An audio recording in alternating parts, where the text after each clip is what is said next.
Okay. My name is Ọmọlará Williams McAllister, pronouns O, love, or beloved.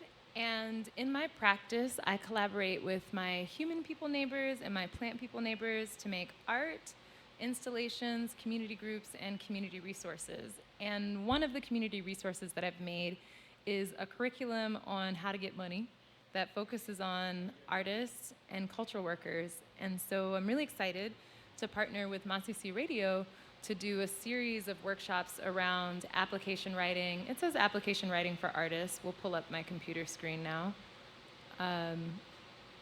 But really, it's application writing in general with a focus on arts and culture workers and people doing community-based work. So today, the format of this is I'm basically going to give a lecture. There's going to be slides that are going to have white text on a black background. And for those white text on black background slides, I'll be verbally sharing information, lecture style, during those slides. And then there will also be slides that are a brown background with black text. And for the brown background, black text slides, we will be doing an activity together. So I will be talking you through a process. So if you are working on an application, and in particular, I'll be focusing today on the Night Emerging City Champions application. If you're working on a particular application or you just want to get started, then I encourage you to get your laptop or your phone or your iPad or whatever device you work on. Go ahead and open that up because I will talk you through the exercises and we can do them together. Let's get started. So the first part of being able to apply for opportunities is being able to actually just find the opportunities. Like, where do people post about where you can get money or where you can apply for fellowships or residencies, which are opportunities where usually people will feed you, pay you, house you to go somewhere and do your work. Before you even find the opportunities, which I'll come back to, it's important for you to create your own criteria for thinking about, okay, you want to apply for something, but what sorts of things are you looking for? So these are questions that I ask when thinking about creating criteria for, like, does this opportunity make sense for me? What times of year can you do residencies? Can you travel or dedicate to this kind of focused work? How long can you do it? Where will you go and where won't you go? What genre or medium or type of thing do you work in? What do you want to do or accomplish while you're at that residency? How much will you pay for residency? Which, spoiler alert, I will not pay for a residency. They have to pay me for residency. What do you need the residency to provide you with? What support do you need from them? So providing you with things is like maybe a place to sleep, but then what supports do you need can be another part. And then what kind of residency culture or experience are you interested in? And finally, deal breakers. Is there something where you're just like, I'm not doing that, I don't do those things? So again, these black and white slides, me talking or reading the slides, but the brown slides, we're going to dig into it. So I'm just going to give an example of what my criteria for residencies are, and I'm going to encourage you. Is there a way, June? Sorry, I'm seeing that the video box is on top of that question, which in future I can design my slides so they don't do that. But we're just going to fix this visual thing, but I'm going to keep going while we try to figure it out. Perfect. I'm going to talk you through how I answer these questions and encourage you as I'm talking through that to figure out how you answer those questions. So for me, what times of year can I do residencies? I have a thing that's really important to me that I do the first week of March / last week of February, so I can't do that time of year. I have family commitments around the end of the year, Christian holiday type things, and so those are two periods that I won't really do residencies. And I'm particular about my birthday, which is also in March. So late February through March, maybe for me. And then that end of the year period is a no. All of the other times I can. For how long will I do a residency? I personally don't like to be away from my home base for more than 6 months of the year. And so 6 months would be the max length that I could do for a single residency. But realistically, I want to do multiple residencies. So probably 3 months is my max on a residency, and it needs to be worth it for that. Where will I travel? Most places, as long as they pay for the travel, I'm happy to do it. But I do have, which goes down to residency cultures or experiences, which is a later question. I'm not really interested in being completely isolated culturally. So I don't do old white people in the woods residencies anymore because I don't enjoy it and it doesn't work for me, right? So I will travel most places, geographically or physically, but the culture of the place is going to be important for me. For genres or mediums, I work in fibers, I work in crafts, I work in installation, visual arts, all of those sort of things. So when I'm looking for residencies, I want a residency that actually wants me and the types of things that I do. While I'm at residencies, I like to focus on making stuff. And so either I'm bringing my tools to make stuff or the residency is providing tools for me to make stuff.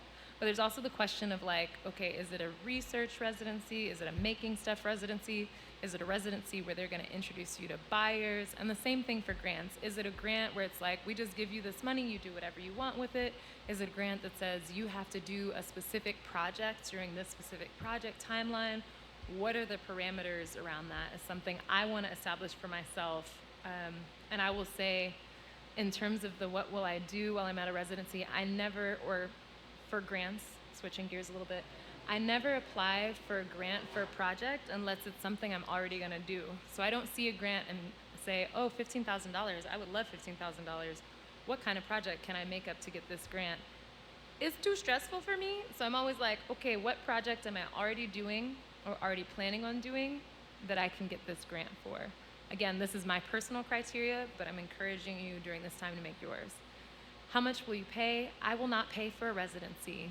They need to pay me, they need to feed me, they need to house me, they need to fly me out. And I also rarely pay for applications for things. I have criteria around when or if I will. And if there's an application fee, then I will always ask if there's a fee waiver and ask to get one of those. In terms of like supports for grants or residencies, it varies by opportunities. For cultures, I'm just not doing cultures of violence that are anti-me as a human being. Deal breakers, I have a lot of them. I'm not going to go into, how can I go into them? I'm chronically ill and disabled, so if it's a residency that can't accommodate my access needs, then that's a deal breaker for sure. If it's a residency where the amount that they pay me isn't enough for me to pay my bills at home and also pay for what I need to spend at the residency, that's a deal breaker for me. If it's a residency, again, back to the institutional violence, where I'm going to be isolated as the only black person or queer person or trans person or those things, those can also be deal breakers for me. So back to finding opportunities. Now that you have your own criteria, you know what you're looking for, you can start looking to have things. There are different opportunity boards, which will be like lists that other people put together of like, these are things with upcoming deadlines. One hack that I have is I have an Instagram account, a Finsta account, that I only use to follow organizations that do funding or provide residencies. And so literally, I don't care if you're my friend or you're my mom or you're another artist, I will not follow you from the account. I'm just curating an algorithm for myself of every time I open that account up, it's just like, here's a grant, here's a fellowship, here's a residency, here's a thing that you can apply for. So I encourage you to make one of those yourself. It's really useful because I'll forget sometimes that a deadline is coming and then go to that Finsta and it'll just pop up. The CVs and bios of people who have things in common with you. So for example, I live in Miami, so I might look at other Miami artists, but I'm also a textile artist, so look at other textile artists. But I also am a teaching artist and a community organizer, so I'll look at their CVs and bios, and specifically what I'm looking for is what funding have they gotten? What residencies have they been to? Are those things that I can apply to? There's an artist who at the beginning of COVID put together this whole list of different opportunities specifically for artists, which is called the Big List of Opportunities. And it's a spreadsheet with just like a wealth of information on it, almost an overwhelming amount of information. And so it's literally called the Big List of Opportunities. I'll share these in a moment. Then you want to look locally. So like here, and I have some on the next slide, look at your city, look at your state, look at your county, look at your region, look at your neighborhood, see if there are opportunities in any of those spaces. And create your own. Sometimes you make the thing, and after making the thing, people want to fund the thing. I've done it before. And then finally, specific funders. So for example, here in Miami, we have the Perez Family Foundation, which is Miami-based, and they fund a lot of Miami-based things. And so following them or following Knight Foundation can be a way to find things specifically here where we are. We're back on a brown slide. So we're gonna do this together. If you have your laptop or you have your iPad open, I'm gonna lead us through a couple things that we're gonna do. So first, and this is something that I would be happy to send to folks, I just keep my own list of places where I find, ooh, is computer freezing? No, here we go. I just keep my own list of places where I find opportunities. Again, I said make your own list. And this list is curated for me. So this is the document that I was talking about. That's the big list of artist opportunities. And I don't know, find that later. I don't know if we do show notes here, but if we do, then I will give these links so that they can be put into the show notes. This is Creative Capital, which is a New York-based arts organization that posts every month. They post a list of opportunities for the upcoming 2 months, along with descriptions and deadlines. And so every month, I go through this list and I look for the things within the list that make sense or that I'm eligible for. And that is the Creative Capital monthly opportunities look.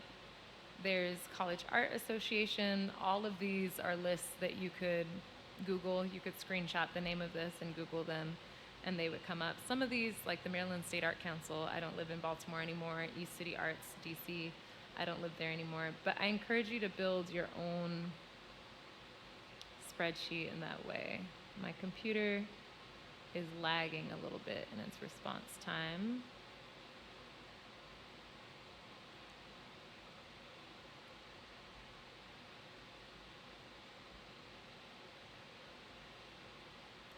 So that's that. That's my personal spreadsheet, which I'm happy to share with anybody.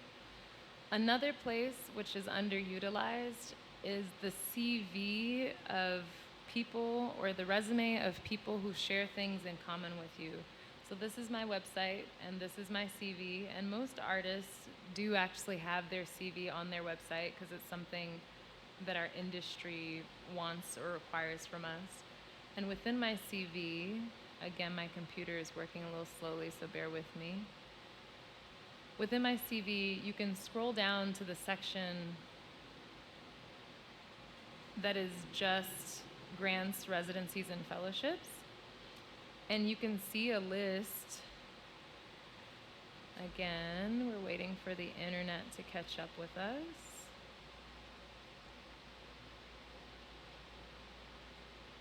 Merp, merp. Anyway, at least from this, you can see a list of different things that I've been awarded, and you can go and research each of those things and see, oh, am I eligible for that? Could I apply for that? The other thing that you want to look at when you're looking at artists' CVs on their website, especially if you're looking for people who are ahead of you in their career, but honestly, everybody, is you want to look at the order that they did the things in. So one thing that I've found is that there's some grants or residencies or opportunities where people kind of almost want you to have a prerequisite before they give it to you. They won't just give it to you as your first opportunity.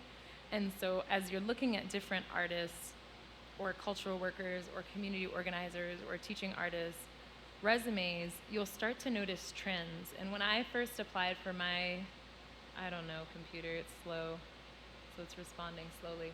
When I applied for my first residency, I had been looking at people's CVs, and one of the things that I noticed is that a lot of artists had Vermont Studio Center listed as either their first or one of their earliest residencies.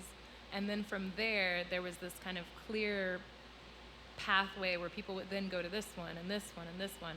And so there are residencies like Vermont Studio Center, like also Hambinge Center for the Creative Arts, Virginia Center for the Creative Arts, which are really good first-time residencies, and you have a really high chance, if you're making quality of work, of being able to get into your first time. So you're both looking, okay, what opportunities have these people gotten that I could maybe get?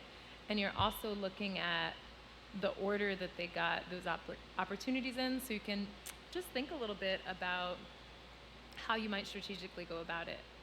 Now, we're in Florida, and so I'm going to pull up a good friend of mine, Scheherazade, who's another artist in Florida, Scheherazade's website. And as I said, Scheherazade also has Scheherazade's CV listed on here. Scheherazade is working out of South Florida, like me. And so when I'm looking at this, again, I said look for artists that have something in common with you. And so for me and Scheherazade, it's going to be geography. We work in a different medium, but we are both visual artists. If my computer would participate, which is not, then I would scroll down, and one of the things that we would see in the CV are different opportunities that are Florida or Miami based that Scheherazade has done. And I could then research those and see if they're things that I could do or that I might want to do for my practice later.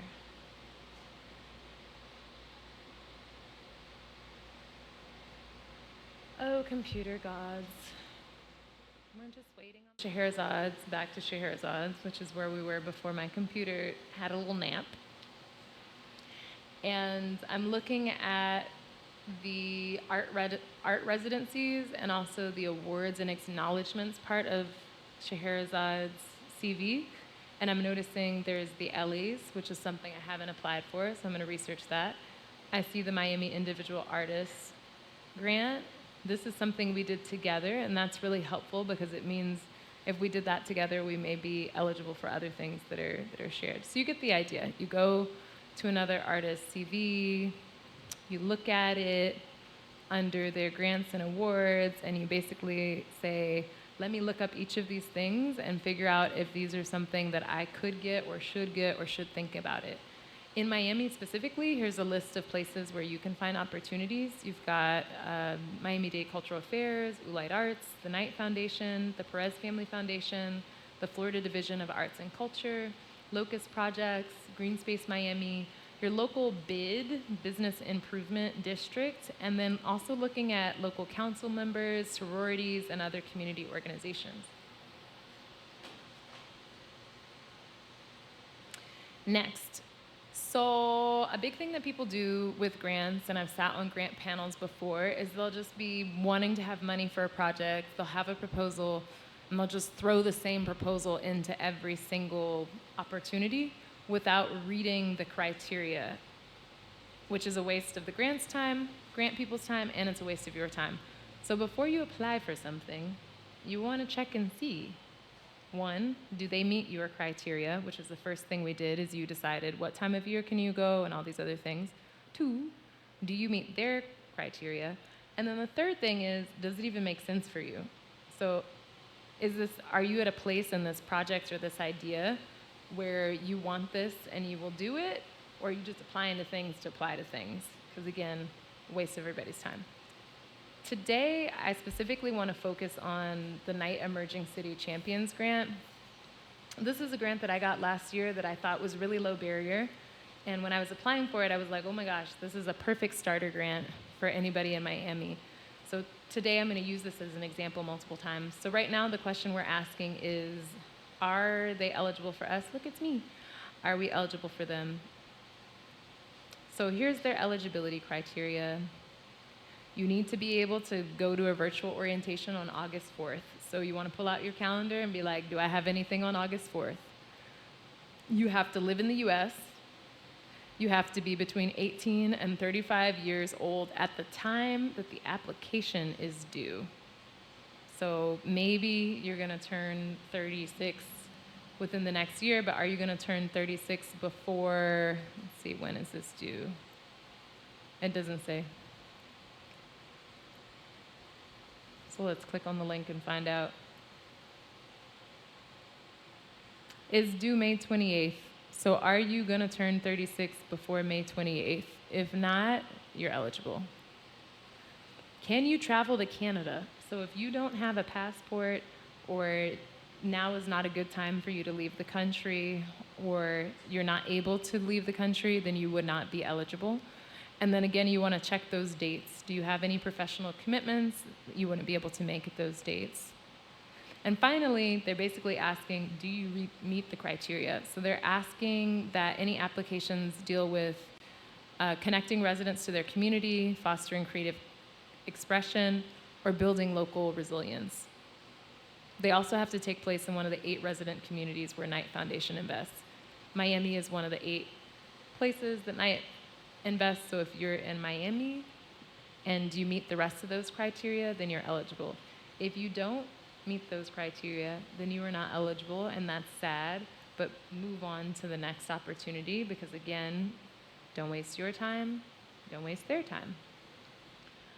Assuming you're eligible, let's make an application together. So we could do a thing where we just kind of like throw the applications together and type the words on the page, and then we never find that page again. But I find that organizing the things so that you're able to pull text from past applications into future applications is really helpful. It takes me usually about 40 hours, not for this grant because it has less barriers than others, but for most grants, the first time that I write for any specific project, it'll take me almost 40 hours to write that grant the first time. And then if I apply for another grant for the same project, it'll take me 10 hours to make the new application, but it still takes a whole 10 hours to tailor it, to get the word counts down, to make sure that it fits the application. So being organized in the way that I'm going to suggest helps me to keep it actually at 40 hours for a new project or 10 hours for a repeat project instead of something like 80 hours or 100 hours for an individual grant, which is something that people do. So get your criteria checklist, that first thing that we had. Make yourself a calendar of opportunities with application deadlines, and that can be however it works for you. You want to put all of your links in one place. You want to put your application materials in one place. You want to label them. And if you're going to be asking for a fee waiver, just go ahead and type that out. Hi, my name is such and such. I'm writing to request a fee waiver, and have that so you can copy and paste it into every application that you have. We're going to do it together now. Brown slide. So I do application calendars in 2 ways. One of them, and these have to do with my own personal neurodivergencies and how my brain works. One of the ways that I do applications is in like a literal handwritten notebook. So each of these blue dots that's in my calendar is an application that is due. And this is July 2023. You can see there's 5 blue dots in this calendar, and I have my own system. I apparently didn't put in any of those applications because they're circled to say I didn't put them in. But if you look at this month, there's 5 blue dots, and I put in 3. So I use a paper calendar. You could also use a Google Calendar if that's a tool that works for you. I also use a spreadsheet. So in my application spreadsheet, and I have these going back for 6 years. I have 4 years, I think, on this computer. I want to put the date that it's due, the status, am I working on it, did I get it, did I not get it? Let's see, some drop-down boxes are not working.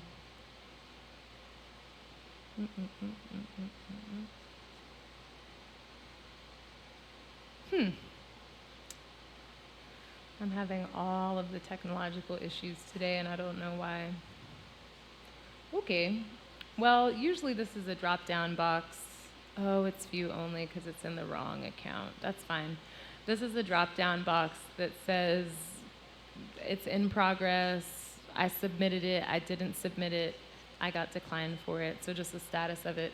And then a link to the application along with the application's name. And for each of those applications that are on that spreadsheet, I then have a separate folder. So we'll go into my 2025 archive folders. I just submitted this 2 days ago, the Maven Leadership Collective, and so here's a folder for it. And inside of it, I have all of the things that I would have used for the application. So we'll talk about this later, but the document that I used to set up for applying for things.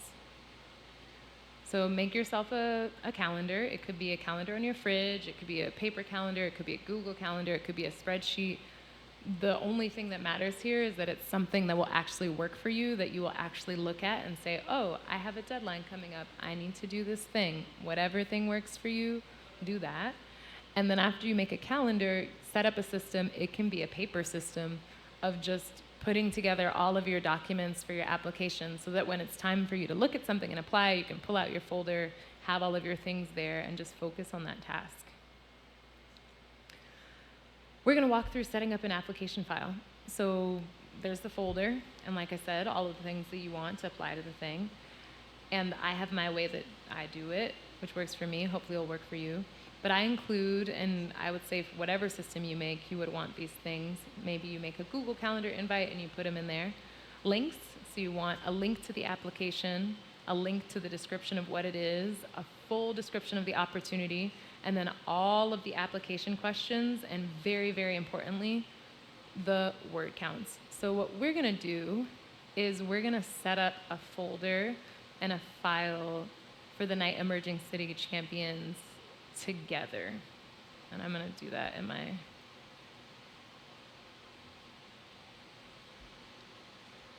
drive where I keep my application things. So I go into my Google Drive, I go to my folder where I keep my applications for fellowships and residencies.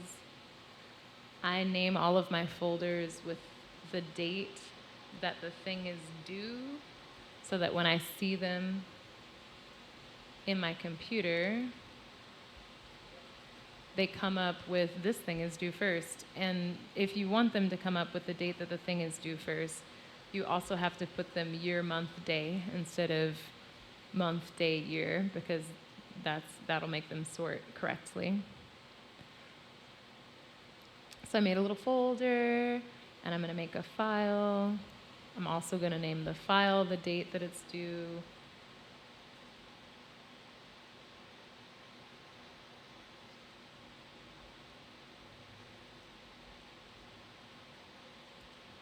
And the name of the opportunity.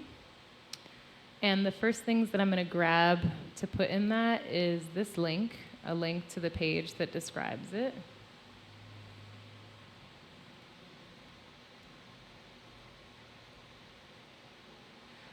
And then a link to the actual application, because I'm going to refer back to both of those things.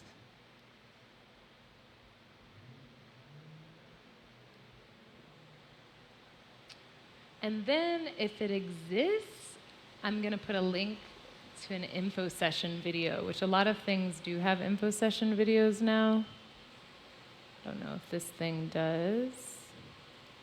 That's not the video that I want, but a link to the info session video. I also see that I can download the application form as a PDF, and so I'm going to download that. I'm also going to name it with the date.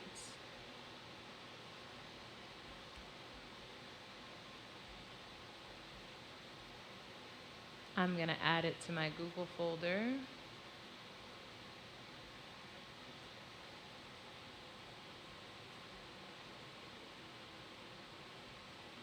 It didn't download.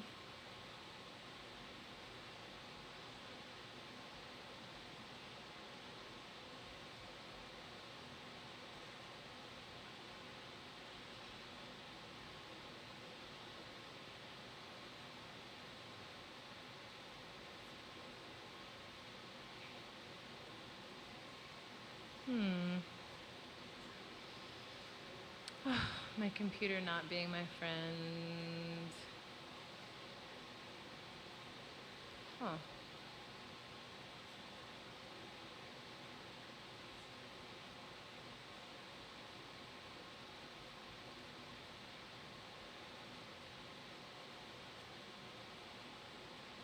Very odd. Okay, so pretend. Basically what I would have done is saved this. It's saving on my desktop. Bloop. It's me not knowing how to use the technologies. Okay, so I'm going to upload this to my drive so that I have it there. And then I'm going to take, which is not as great on this website, but I will take all of these application questions. It's harder because it's in this fillable format, so I don't know if it's going to copy over, which may mean that I just have to type it out individually, which I won't do in this session. That happens sometimes. So I'm not going to do it now, but what I would have you do, this is a good problem-solving moment. I hate when they're like this, and actually I will write them that feedback that it would be helpful to have a plain PDF with just the questions in it. In the case that their info document does that, I will just go through line by line for the different questions, and I will write application questions. 1, name.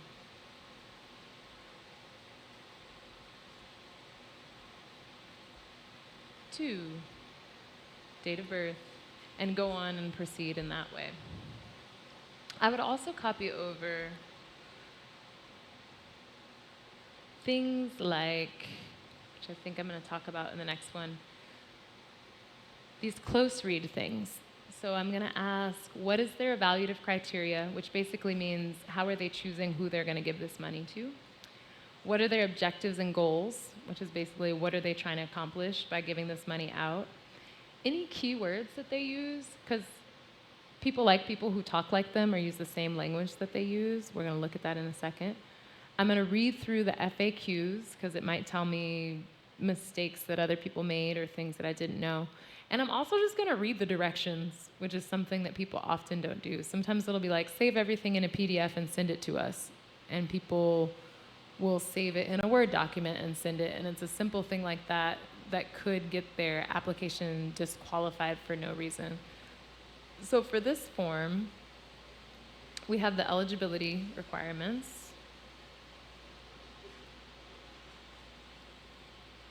We also have these 3 things, which are the 3 things that they said that they want to focus on. These things are important to you because if your project is not related to these things, they're not going to give it to you. Or if they have to think about how your project is related to these 3 things. So they should be able to read your application, and you should go ahead and do the work, like make it super easy for them to understand, for them to be like, absolutely, this person is exactly what we're looking for. That's what you want to do. So with the Knight Foundation, they're looking for enhancing community connection. They're using this language of, I'm going to clear the formatting because this is annoying me.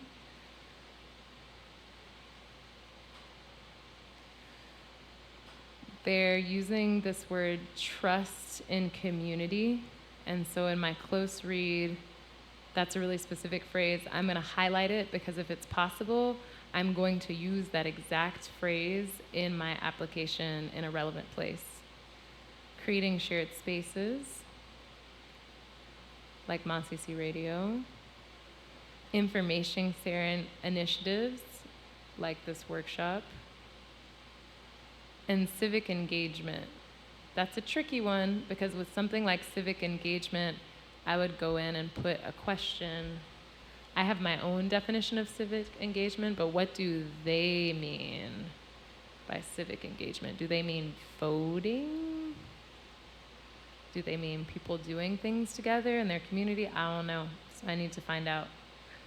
Freedom of expression. Like Club Cinema does freedom of expression. Preserve and advance local arts. Again, that's going to be Masisi Radio. That's going to be Club Cinema. That's also going to be Ferry House. Benefiting local economy. So is it creating economic opportunity for some people or fueling entrepreneurship? Like someone made these really great Little River Cultural Garden t-shirts and also Masisi Radio t-shirts that are on the table behind me. And so that is entrepreneurship in a certain way. So those are the criteria that they have. I'm also going to again, go back and see what else. They talk about mentorship here as something in fields, and so I might look at that to just be like, what does mentorship look like?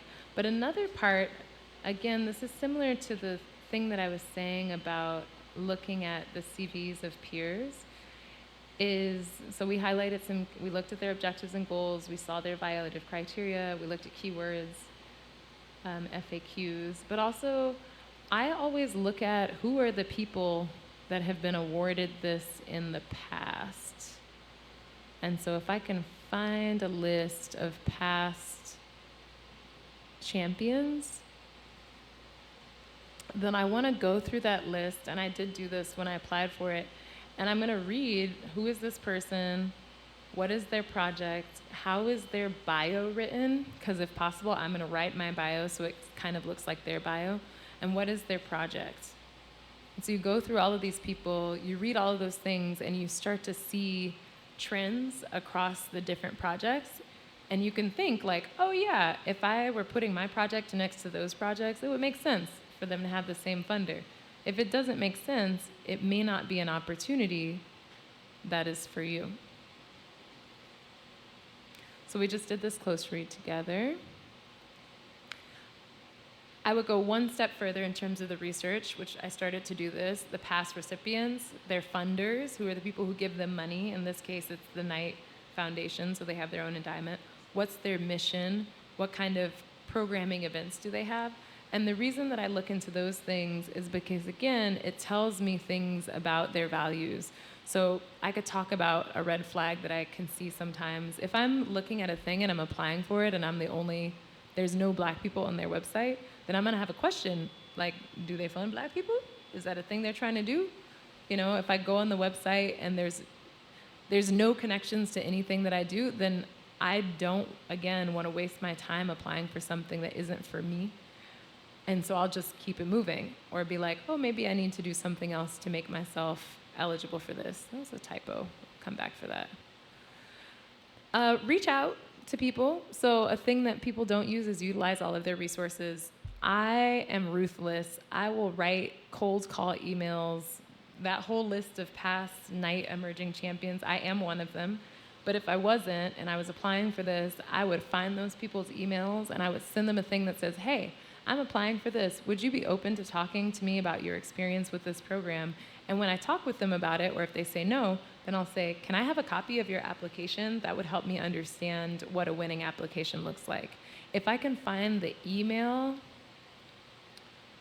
for any sort of information to be sent to me, then I'm gonna send an email that says, hey, I really wanna apply for this opportunity. Could I meet with you and ask some questions? And I would have actual questions that I would ask there, but it just provides an opportunity for you to get more information. And so, again, here's the FAQs, which we were talking about before.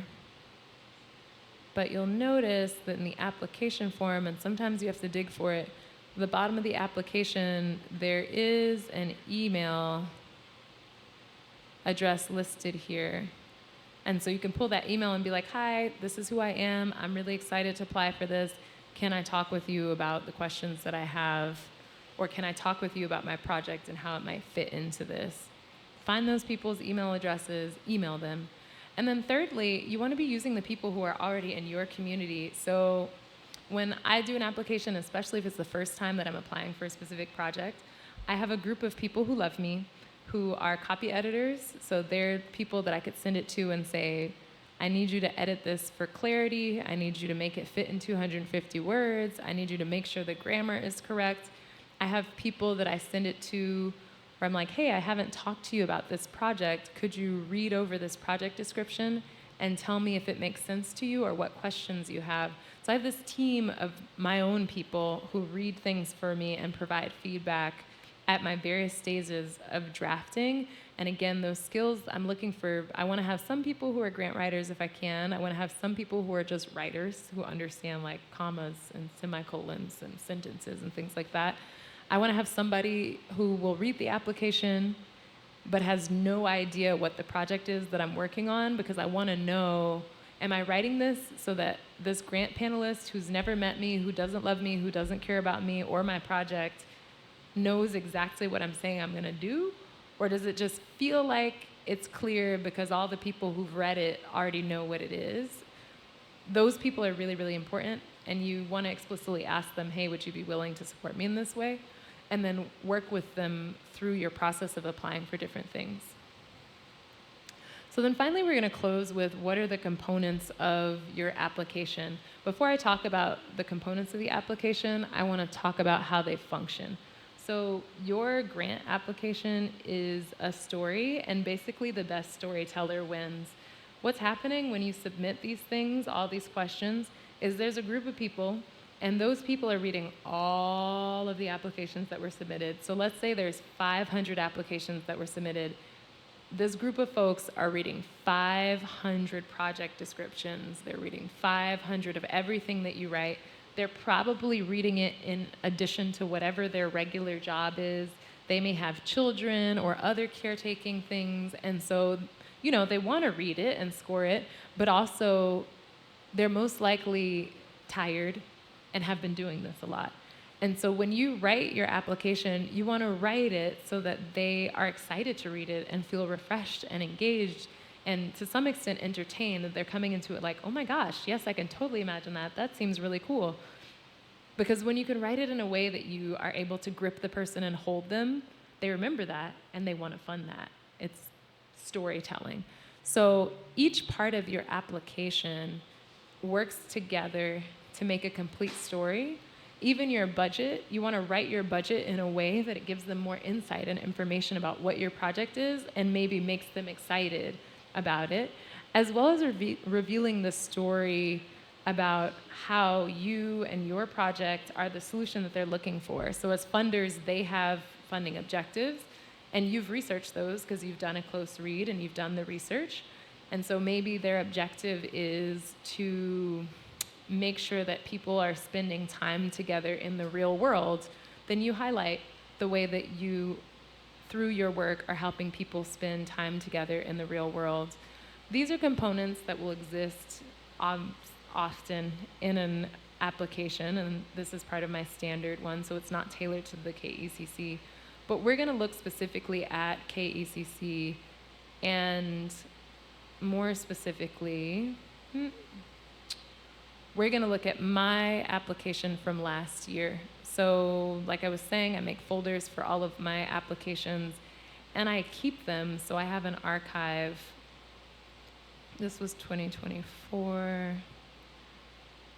Oh, night new work. It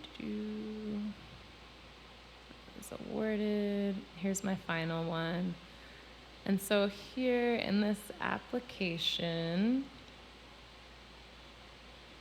I have all of the questions with the word limits, as I told you. And each component, I want to focus on the budget here. One thing that I noticed, and that you may notice in writing this grant, is that all of the projects that got funding did use the tech bundle. So there's a question that said in the application that's like, are you applying for the tech bundle? And you can write yes or no. I noticed that there wasn't a single person who got the award without a tech bundle. So if your project doesn't have a tech component, it likely won't be funded. Make sure you try to find a way to use that, to use tech and incorporate tech. But also the budget is an underutilized part of applications. A budget, we often say, is a statement of moral value. So where you spend your money talks about what's most valuable and important to you. That's one way that people look at it. In this budget that I wrote, most of the money is going to materials and equipment. $3,000 is going to materials and equipment. But my next line item is honorariums. And if you look at my honorariums, there's interpreter honorariums for English to Creole and English to Spanish. There's a botanical specialist, and then there's admin things. And so one of the things that you can learn from my budget is that I plan on hosting this workshop. I didn't get to talk about it, but in English with Creole and Spanish language interpretation. that might not show up elsewhere in the application because I might not have the word count for it, but it's a really important detail that I'm able to put into my budget. So when people read the budget, they're like, oh, that's really interesting. Another thing you notice about my budget is that I provide breakdowns of how I got to all my numbers. That helps communicate that I'm competent and I understand how much it actually takes, both how much time and how much money it actually takes to get this project done. There are a lot of grant readers who will go to the budget first, because even if a project is beautiful and amazing, they'll say, well, if the budget doesn't make sense, this person isn't competent, they don't know how to do this work, we're not going to give them money because we don't trust them to be able to do things with it. So budget is really important. And then, of course, I have tech. And so under tech, I have clearly documented what I'm going to use the money for. You'll also notice that the budget that I put here is more than the micro grant, because I'm also saying that some of these things are going to come from other places. So when you write your application, all of the things, your bio, your budget, your description of your project, are going to come together to tell a story that says you're competent, you're interesting, you're somebody that they want to fund, and you help provide solutions to the questions that they're asking. My last minute, I'm just going to give some basic tips. 1, follow the directions. Do the thing they asked you to do. If they said write 250 words, only write 250 words. If they said put it in a certain format, put it in that format. If they said submit it by a certain time, submit it by that time. Follow the directions. Number 2, also a basic one, but in reading grants, I've seen people not do this. Answer the question that they asked. So if they're like, hey, describe your project, don't talk about your past experience. If they say, hey, tell us about you, don't talk about your project. Whatever the question is, make sure you answer it. And sometimes, like our parents will do this. They'll ask a question, one question out their mouth, but they'll mean another question. So if you know they might be thinking something else, answer that too. 2, 3, assume that the reader does not know you. They don't know your practice, they don't know your process, they don't know your techniques, your materials, or your research. And when you write your application, write it like you're explaining to a 5-year-old. And I don't mean that in a condescending way, but use really simple language, because maybe you use something like AMAB, assigned male at birth, and they don't know what that means, right? So you have to explain it to them to make sure that you're communicating really clearly. When we talk about gender and sex, one of the terms that we use is assigned male at birth. This is the identity that people are given at birth based on their visible genitalia, right? You walk that out for them, and then you can use it again later in your application, but don't assume that they know your words or they know who you are, anything of that. Make sure your story is consistent.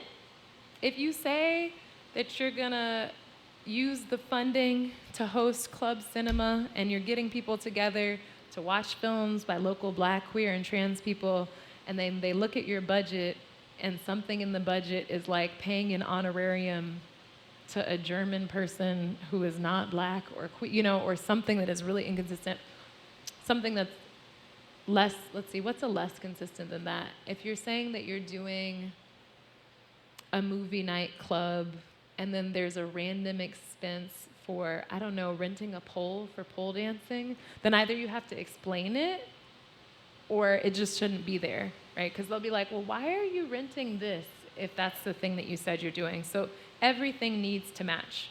I've already kind of said this, but avoid jargon or complex or specific terms unless you're going to define it for them. Also said this before, but applications are a matching game. So you're trying to match yourself and your project to their themes, their values, their objectives, their brand, their mission, and their evaluative criteria. And if it gives you the ick to make yourself match to the people, then you're not a match, right? Just move on to the next grant. Or if it's really hard, you're probably not a match. But sometimes people are a match. They just don't do the extra work to be like, yes, this is how, you said you want this is how we do this. You said you like this is how we do this. You have to spell it out because, again, they don't know you or your project. And then my very last thing, I know I'm a couple minutes over, talk to those people. So when they're like, hey, if you have questions, here's an email or here's a phone number, call those people. Call them as soon as possible. Email them, ask them all of your questions. Their whole job is to be there and answer questions for you. And often they're just sitting on their computers typing away, having to do things. And every grant administrator that I've ever had a conversation with has been super excited to talk to an actual person. They're like, oh my God, in my day, I get to talk to a person. This is so exciting. I like hearing about a project. And also, those grant administrators, they don't make the decisions about who gets the money, but they sit in the room while the other people make the decisions about who gets the money. And so they know lots of things that are not written down, like, oh yes, people tend to fund this, or oh yes, grant people tend to like that. So when you call those people and talk with them, they can give you all of that extra tea on what things you can use to strengthen your application. So that's a wrap for this first session. I know it was super dense. I know that I had computer problems. Hopefully it was helpful. And also, email me, like call me. This is a grant that I did actually get in 2024. 3 of these grants will be awarded to people from Miami. There were 3 people. I was one of them last year. There will be 3 people this next year. And I would really love to see all 3 of those people come from our community. I would really love to see 3 folks that I know who are doing great work get $5,500 to do that work. And so I'm willing, again, to share my past application with you, to make connections, to be one of the people who reads and provides suggestions. Caveat, if you want feedback from me, you must send me the application more than a week before it is due. So the deadline for me to give you feedback is going to be May 21st. If you don't reach out to me before May 21st, it's going to be a no, because I also have a life and need time. I want to help you, but set me up, to help you succeed. So we'll have more of these. They will also be me just talking and saying things and giving you assignments, but hopefully they will help make this process more accessible and less opaque so that we can have more money in our community to support all of this amazing art and culture building work that we're doing. Thanks for listening.